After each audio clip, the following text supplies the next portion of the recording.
Welcome. Today we'll be discussing a global issue called pandemics.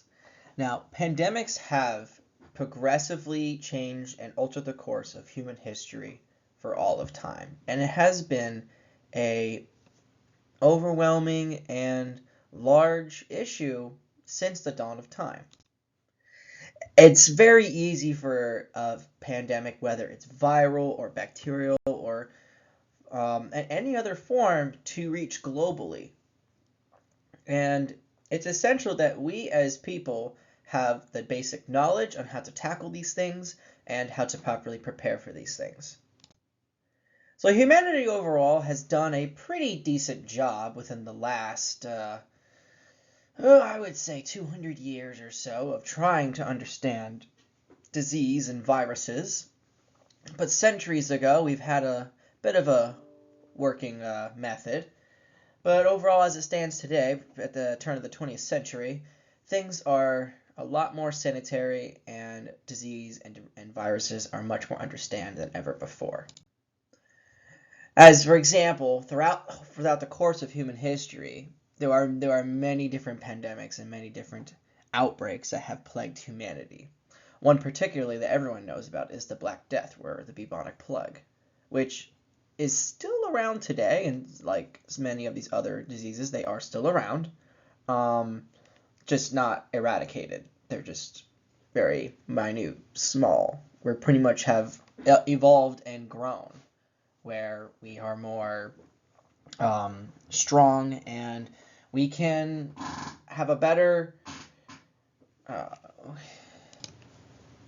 comprehension on how to tackle these diseases by showing and learning about the past of all the pandemics that have happened before us. And it not only affects it just, personally and, socially and all that, it also affects economically as well, how pandemics can certainly change the world forever. I mean, for back when 2020 hit with the coronavirus pandemic displayed here on the graph, the economy went down the tank more so than it ever did before in the last 20 years. For example, back in 2008, the financial housing crisis, that was a pretty bad one, but this one was far worse, where everything was halted and shut down. So overall, a pandemic can extremely affect the world economically, the way you live your life, and countries and how they function. Overall, pandemics are a major issue globally because it affects not only just your country, your job, it affects your species overall. So how does humanity come about with tackling these problems when facing viruses and bacteria and all these crazy things? Well, we have to find out first the source. Finding out the source of the problem can help us understand the problem further. So, for example, there are many different diseases that come from either from our livestock or from wild animals when it comes to contact with people. Basically, that's how diseases begin to arrive. An animal particularly has this particular disease or virus, and it jumps to the next species. Now, relatively, when it comes to wild animals, it doesn't really happen a whole lot. You have to have a lot of contact with a particular animal over a course period of time when things change. And just like just like people and animals, viruses and pathogens, they evolve as well. They change, they mutate, and they also have variants as well. So for example from this, showing that how either from a natural area, from like let's say a monkey or a bat, many diseases come from those animals that haven't jumped the shark towards humans, but it is possible. So one immediate threat that can make this reality possible for diseases to transfer to humans faster is wet markets. Now, these are like food markets you would find over in your local public area. However, majority of these wet markets are unregulated, unsanitary, and downright illegal for wildlife trade, for selling exotic meats and other animals, and even animals you wouldn't even think about eating unless, given the opportunity. This example right here is a prime example of how wet markets look. Now, this is just one stand with several animals, different animal body parts of different species, and whether we have mammals or reptiles or apes, or even insects. Not particularly in this case, but it happens. But this right here is an example of what you would see. And the reason why people do this is because of money. There's a huge demand for food, and also if all you could find to sell are rats or bats, and people will buy it, and you need money, people are going to do that. That's just the basic economics of survival and needs. But at the same time, it is also a huge risk. I mean, you could do it for some time, but eventually life finds a way and something's going to go wrong if things aren't properly handled.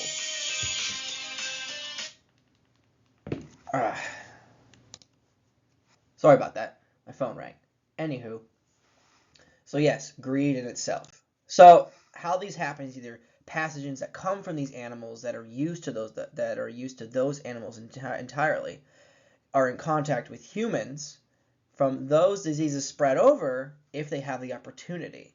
And the opportunity, it can be simple as eating contaminated meat or having and touching wild animals, fecal contact, all sorts of things that can just make the possibility of jumping on to the next species possible. Whether it's parasitic, viral, bacteria, or even fungal. All of these are threats globally. And not just from wild animals, but also comes from farming as well, even as well as our domestic animals, like the swine flu and other variations of diseases that come from animals entirely. And that's just a basic of nature. That's just how it is. But we humanity see ourselves above nature sometimes, but we are equally as a part of it as any other creature on this planet. And if we're not careful, well, it's only a matter of time when the next pandemic will happen, and only a matter of time of when more death and more disease can run rampant. But there are ways to combat this, and number one is prevention. Prevention is better than finding a cure, because once the problem has happened, it's a lot harder to find a cure to that solution, because that takes a long time. Without our technology that we have today, we would have never been able to progressively aim to conquering diseases like we've ever done before throughout human history. We'd have only had to succumb and just let nature do natural selection and take its course. So prevention is the key. So you can, by preventing any outbreaks and by preventing any potentials, hazards, and risks for a pandemic entirely, is much easier than finding a cure when it's already happening. Like we did with COVID, when it took very fast because the world came together, but still, it's not instantaneously. So overall, having been prepared overall for whether you're a country, your neighborhood, and essentially, globally, everyone should be prepared for combating and preventing the spread of disease and sickness throughout the world. So that way, we can all live in coexistence and not have to worry about it. After all, it's all one health, and all it takes is one instance of an infection, and then it spreads like wildfire if given the opportunity. So, as you say, just normal things.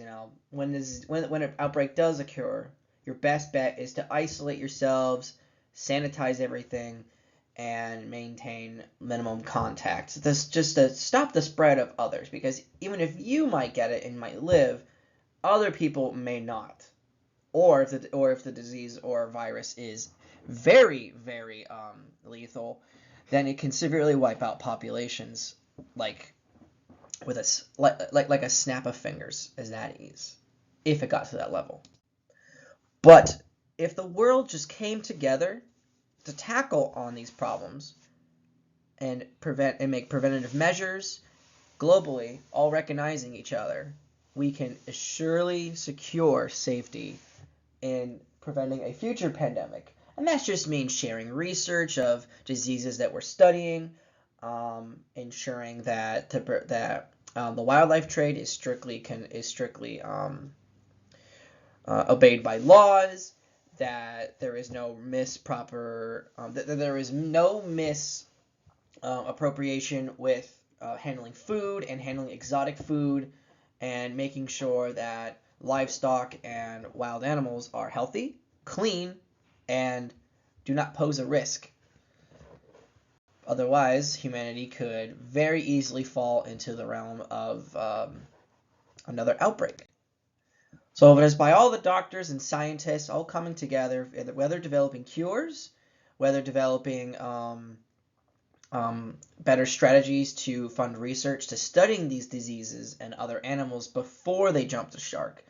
But it also has a sort of a irony to it. You studying the disease, the more in contact you are with the disease or virus, the more likely things can happen, where it can jump.